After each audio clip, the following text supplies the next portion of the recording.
मैं मानता हूं कि सामाजिक न्याय तभी होगा माननीय सभापति जी जब जातीय जनगणना पूरी होगी और जातीय जनगणना कराई जाएगी और साथ साथ पेपर लीक और परीक्षाओं के कैंसिल होने से देश के नौजवानों का भविष्य खतरे में है। नीट, यूपी सिपाही भर्ती सभापति जी और 69,000 शिक्षक भर्ती में आरक्षण घोटाला हुआ है, कोई पूछने वाला नहीं, खून के आंसू रो रहे हैं बच्चे, बेरोजगारी का दंश युवा झेल रहे हैं। 70% आबादी तो गांव में निवास करती है, तो गांव की आबादी के बारे में भी सोचना होगा कि उनका जीवन कैसे बदले। नारी सम्मान की बात करने वाली सरकार महिलाओं में भी, स्पेशली दलित, पिछड़े और मुस्लिम वर्ग की, आदिवासी वर्ग की महिलाओं के साथ आज भी एनसीआरबी का डाटा कहता है सर जो जुल्म हो रहा है वो सहनीय नहीं है सर। श्री चंद्रशेखर जी।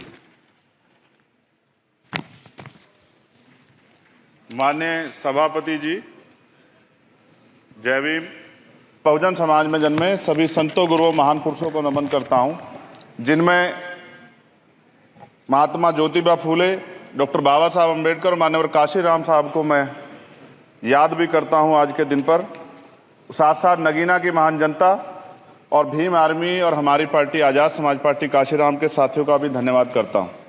इसके बाद अपने कुल गुरु जगत गुरु सदगुरु रविदास जी महाराज को भी मैं नमन करता हूं, जिन्होंने दुनिया को लगभग 600 साल पहले बेगमपुरा शहर के रूप में दुनिया का सबसे महान लोकतांत्रिक दर्शन दिया। अध्यक्ष महोदय, माननीय सभापति जी, 14 अगस्त 1947 को ये देश अंग्रेजों के अधीन था। 15 अगस्त 1947 को हम लोग आज़ाद हुए।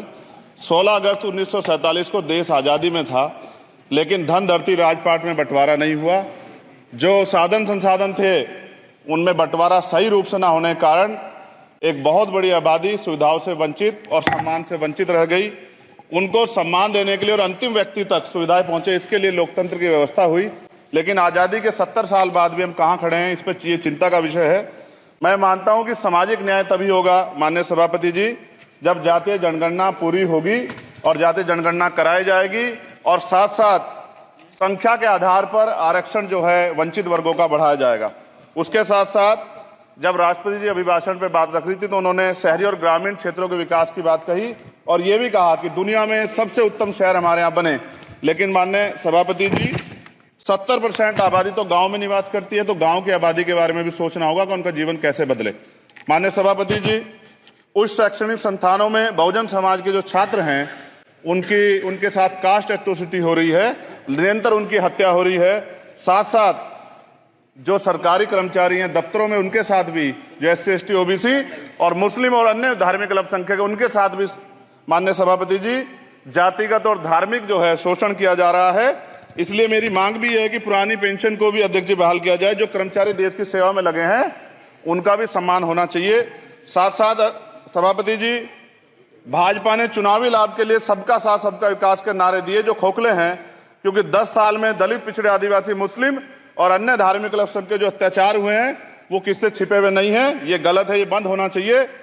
सभापति महोदय जी, महामहिम राष्ट्रपति जी के अभिभाषण में निजी क्षेत्रों में SC ST OBC को रिजर्वेशन देने का कोई उल्लेख नहीं हुआ है, जो कि आज चर्चा का विषय, क्योंकि 98% प्राइवेट सेक्टर है, 2% सरकारी सेक्टर है, तो 98% प्राइवेट सेक्टर में भी हमारी हिस्सेदारी की बात होनी चाहिए।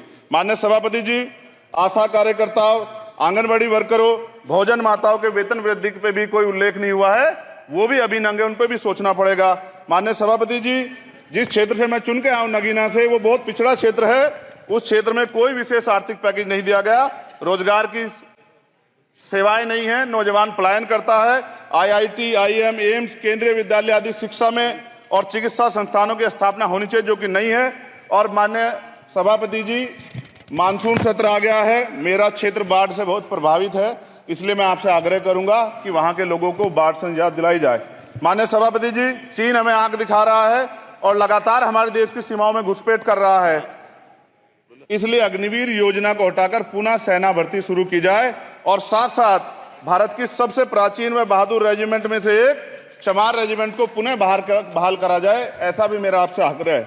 माननीय सभापति जी, पिछले सारे प्रधानमंत्रियों ने मिलकर जितना कर्ज लिया है उससे दुगना कर्ज हमारे वर्तमान के प्रधानमंत्री जी ने लिया है। किसान अगर अपना कर्ज माफ कराने के लिए जाता है तो लाठी झेलनी पड़ती है, जबकि सरकार ने धन्ना सेठों का 15 लाख करोड़ रुपया माफ किया है। इस ओर हमें ध्यान देना पड़ेगा, हमारी आने वाली पीढ़ियों को ये कर्ज चुकाना पड़ेगा। माननीय सभापति महोदय जी, किसानों को एमएसपी की लीगल गारंटी तथा किसानों का कर्ज माफ होना चाहिए। साथ साथ 2 अप्रैल 2018 को SC/ST के बच्चों पे बहुत बड़े पैमाने पे मुकदमे लगे थे। वो हमारी लड़ाई सही थी, ये सुप्रीम कोर्ट ने माना और बाद में सरकार ने माना। वो मुकदमे तुरंत वापस होने चाहिए। माननीय सभापति जी, प्रेस जो है उस पे भी शिकंजा कसा जा रहा है। जो पत्रकार सरकार के खिलाफ बोलता है, नौकरी से हाथ धोना पड़ता है। और सोशल मीडिया हमारा हथियार है, उस पे तरह तरह के प्रतिबंध लगाए जा रहे हैं और विरोध करने वालों को सोशल मीडिया हैंडल भी सस्पेंड करा दिए जा रहे हैं। साथ साथ सभापति जी, पेपर लीक और परीक्षाओं के कैंसिल होने से देश के नौजवानों का भविष्य खतरे में है। नीट, यूपी सिपाही भर्ती सभापति जी और 69,000 शिक्षक भर्ती में आरक्षण घोटाला हुआ है। कोई पूछने वाला नहीं, खून के आंसू रो रहे हैं बच्चे, बेरोजगारी का दंश युवा झेल रहे हैं। इसलिए मेरा आग्रह है कि युवाओं के लिए कृपया समाप्त करें। माननीय सभापति जी, मैं पहली बार बोल रहा हूं, आप कहेंगे मैं बैठ जाऊंगा, मैं आपकी बात, मैं संवैधानिक मर्यादा का पालन करूंगा, मगर हम तो माननीय सभापति जी सुन ही रहे हैं। आप बोलिए, 1 मिनट। धन्यवाद। 1 मिनट और बोलिए। अध्यक्ष सभापति जी, नारी सम्मान की बात करने वाली सरकार, हमने मणिपुर देखा सर, हमने पहलवान बेटियों का हर्ष देखा सर, और हमने सर हाथरस की बेटी का हर्ष देखा सर, और हाथरस के परिवार को जो वादा किया था सरकार ने वो भी पूरा नहीं किया। और महिलाओं में भी, स्पेशली दलित, पिछड़े और मुस्लिम वर्ग की, आदिवासी वर्ग की महिलाओं के साथ आज भी NCRB का डाटा कहता है सर, जो जुल्म हो रहा है वो सहनीय नहीं है सर। साथ साथ कोविड में तैरती, हमने कोविड में बहुत सुना सर, कोविड में तैरती लाशें भी गंगा में हमने देखी है सर, और मजदूरों का हाल भी हमने देखा है। सभापति जी, बस सब समाप्त कर रहा हूं। नोटबंदी पे छोटे मजले उद्योग की जो कमर टूटी वो भी हमने देखी है। सभापति जी, शैक्षणिक संस्थानों, विश्वविद्यालयों में, चिकित्सा संस्थानों में OBC ST के योग्य अभ्यर्थी को NFS करके जिस तरह निकाला जा रहा है, लेटरल एंट्री करके जिस तरह हमारे रास्ते बंद किए जा रहे, ये भी हम देख रहे हैं सभापति जी।